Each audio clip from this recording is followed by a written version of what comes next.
It's time for another new Kansas City Spotlight. This Kansas City streetcar stop wouldn't even be here if it hadn't been for one Kansas City organization that is helping people of all ages rebuild their lives.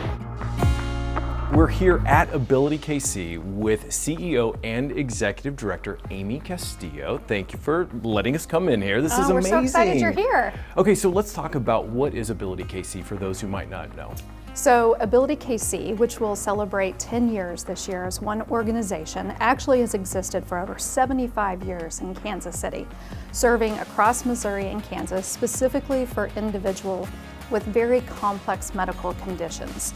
So typically they are dealing with one or two different systems in their body that have challenges. They may also have developmental behavioral challenges. And what we're really focused on is quality of life.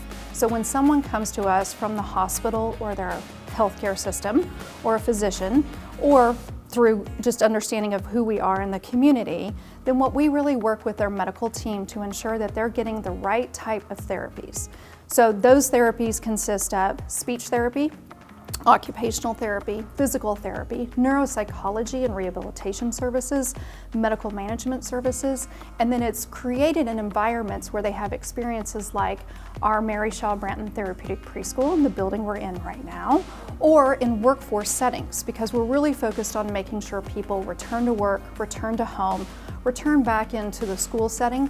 So we work with like 45 different school districts right now. Wow, okay, so you mentioned this facility. What other facilities do you have in the Midtown area? Yes, so in the Midtown area, we're located right here at 31st and Main in the two main facilities on the intersection.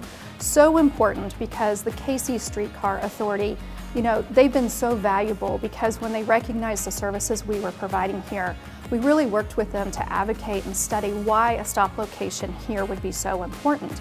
Many of the people we serve are in Jackson County. Some of them have limitations to transportation services. So being able to have the streetcar and decrease that barrier where people can access housing, entertainment, jobs, healthcare, all together right here off Main Street is pretty powerful. Gotcha. So if anyone wants more information, where should they go?